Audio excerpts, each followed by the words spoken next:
dekat tempat kerja, kita tidak boleh menjadi diri kita sendiri. Kalau kita jadi diri kita sendiri, orang tak suka. Assalamualaikum, saya Zaliha dari Senior Art Channel. Kali ini saya ingin kejut anda bangun juga lagi sekali ya. Bangun-bangun semua yang topik yang saya nak kongsi kali ini ialah bagaimana kita tanpa sedar kita di penjara. Okey. Kenapa saya kata kita di penjara? Kalau kita tengok daripada awal sampai sekarang dan lebih teruk, keadaan sekarang menyebabkan lebih ramai orang yang terikat, ya. Terikat maknanya tiada kebebasan lah. So topik sebenarnya supaya anda nampak ya kebebasan yang saya nak kongsikan di sini. Mungkin anda tak sedar yang kita sebelum ni ataupun anda di luar sana ramai yang telah dipenjara. Okey. Okey, maksud saya di penjara di sini, ya. Perkara yang saya maksudkan bukan penjara yang dalam jail tu. Okey, tapi kita dipenjarakan dalam kehidupan kita yang nyata. Kita tak sedar. Umpama macam cerita Matrix. Fikiran kita dipenjarakan. Kenapa saya kata macam tu? Okey. Kenapa saya kata macam tu? Kita tengok daripada kita kanak-kanak, kan? Banyak perkara-perkara yang telah dikongsi. Sebenarnya kalau kita cakap normal. Kalau normal dahulu dengan normal sekarang dah berbeza. Kalau orang dulu bapak-bapak kita pakai kain plekat, pakai baju, pakai kopiah, pergi supermarket beli, orang tak kata apa. Kan saya ada dengar ceramah semalam lah, kebetulan terdengar. Kan? Tapi sekarang kalau bapak-bapak kita atau suami kita pakai kain batik, kain plekat, pakai kopiah, pergi supermarket, ramai orang jeling-jeling. Kenapa? Oh, kononnya dah tak normal. Sedangkan dulu normal. Kenapa jadi tak normal? Kan?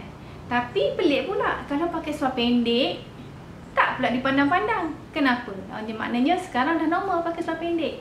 Tapi dahulu tak normal. Jadi kalau dahulu pakai seluar pendek itu tak normal, jadi orang akan pandang-pandang, kan? Ada benda something kita rasa kan, ada benda yang tak kena ke kat aku, kita rasa. Jadi ustaz tu cerita benda yang sama lah.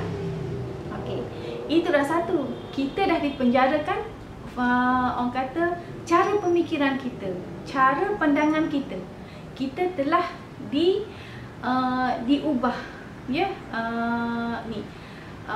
Okey, kalau dulu hidup orang tua kita lebih bebas, kan? Bebas kehidupan, cara dia orang tak ada nak mohon cuti. Cuba anda fikir balik, cuba anda bawa diri anda balik kepada kehidupan orang lama-lama.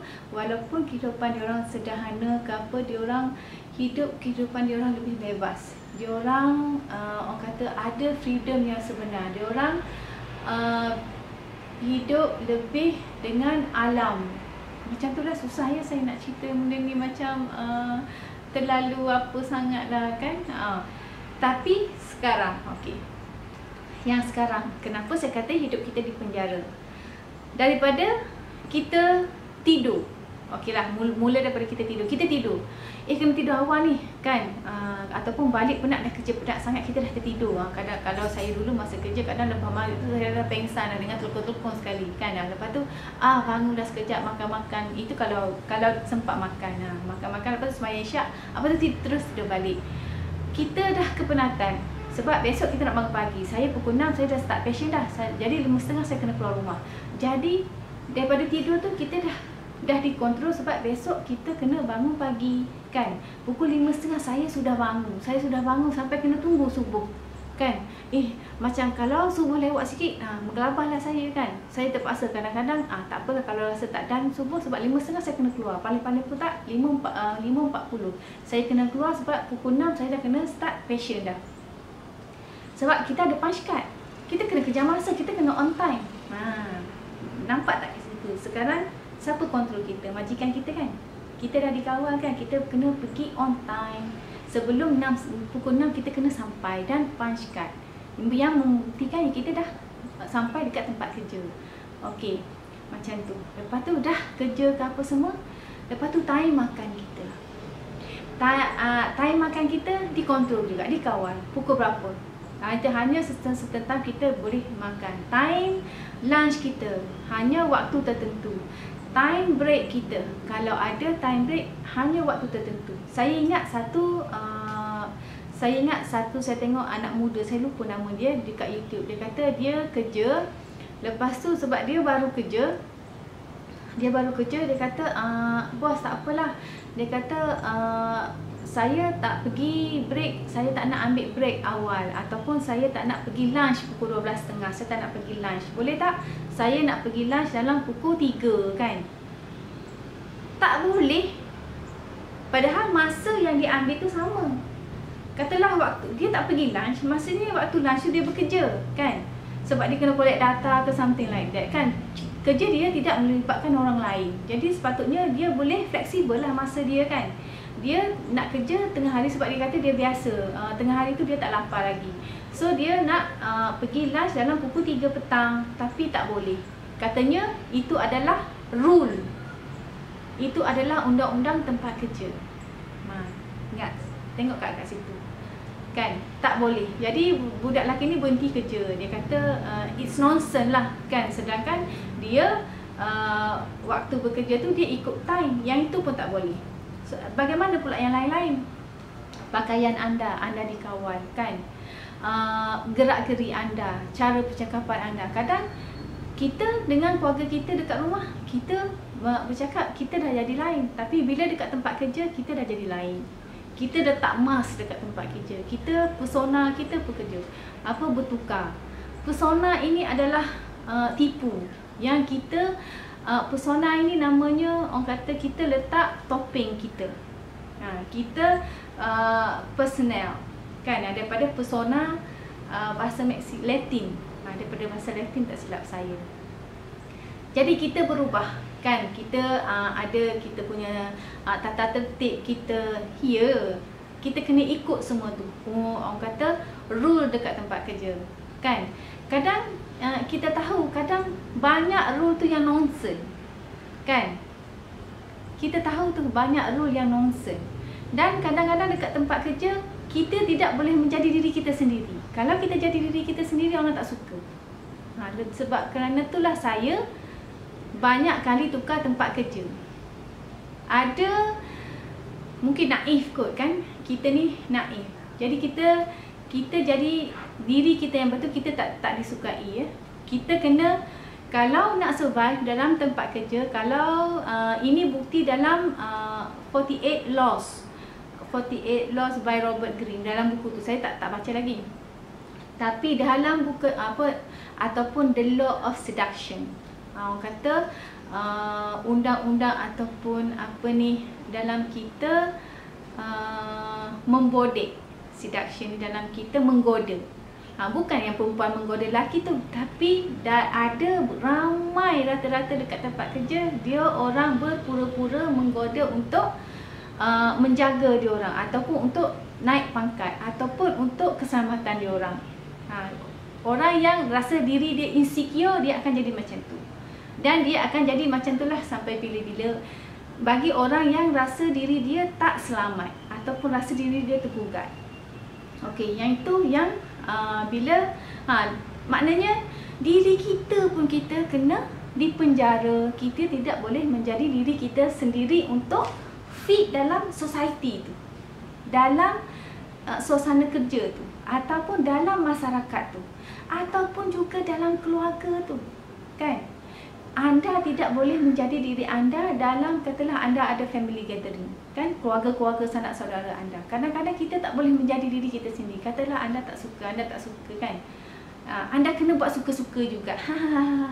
Like that kan, berpura-pura macam tu, suka-suka tapi dalam hati tak. Itu namanya kita letak topping dekat muka kita. Maknanya kita bukan jadi diri kita sebenar. Faham tak? Okey, itu yang kita punya diri kita pun kita dipenjara. Okey. Nak mohon cuti tak boleh. Untuk keluarga kita susah, kita dikawal. Balik kerja kita susah. Lepas tu balik kerja jam 5 jalan jam pun dikawal lagi dengan undang-undang jalan raya, dengan undang-undang kerajaan. Apa lagi undang-undang, banyak kehidupan kita di penjara kan. Lepas tu belum lagi yang saya cerita tentang wang tu. Yang wang tu lagi banyak. Yang itu bukan sahaja sekadar di penjara, diikatnya rantai-rantai. Orang kata nak bergerak pun tak boleh kan. Besarnya rantai, besarnya beban, besarlah hutang anda. Umpamanya macam tu yang saya nak bagi tahu. Ya, katalah kereta anda harga 100,000, 150,000, besarlah beban yang anda bawa. Tapi kalau sesuai dengan pendapatan, tak apalah, yang itu tak jadi masalah.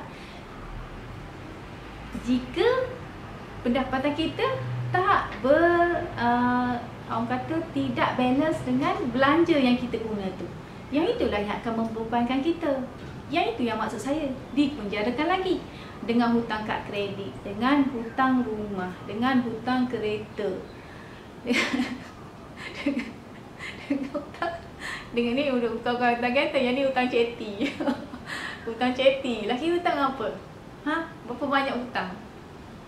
Hello, wake up. Berapa banyak hutang? Kan banyak hutang kan? Okey. Itu dipenjara dalam hutang. Kita dipenjara dalam tempat kerja. Kadang kita dipenjara dalam keluarga juga kan? Okey. Lagi satu, dalam kehidupan.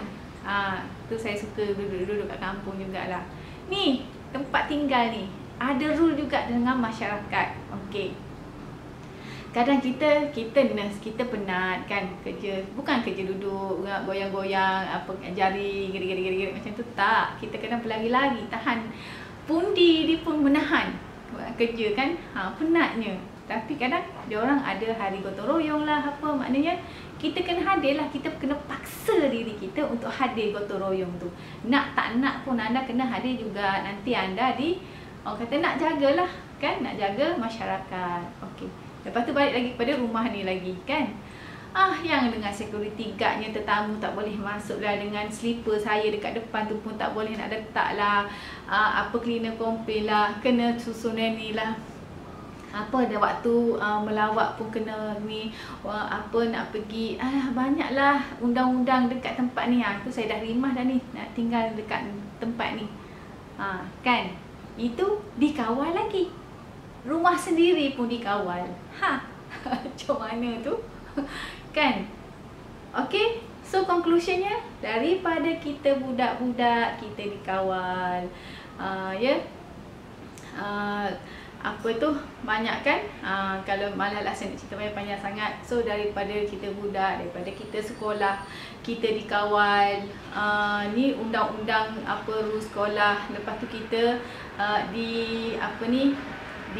diajar ya. Bukan dikawal lagi, diajar lagi untuk bersaing kan. Jadi bersaing lah.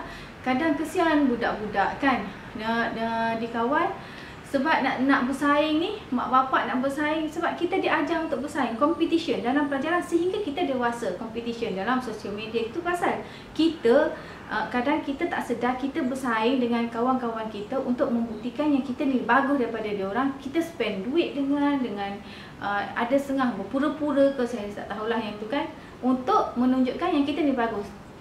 Itu salah. Itu adalah dia akan melemaskan kita lagi. Yang tu kena ketepikan, bagi anda yang nak ketepikan lah ya. Okey, balik kepada yang soal budak-budak tadi. Kita dah competition, mak bapak nak kita nak straight A, apa A, semua kita competition kat situ. Bagus competition, alhamdulillah kepada yang berjaya tu, tahniah. Okey. Tapi kadang yang tak berjaya ni, yang tak berjaya dalam education kan, tak semestinya dia orang tak berjaya dalam hidup dia. Saya SPM saya tak dapat satu pun, cipu-cipu je.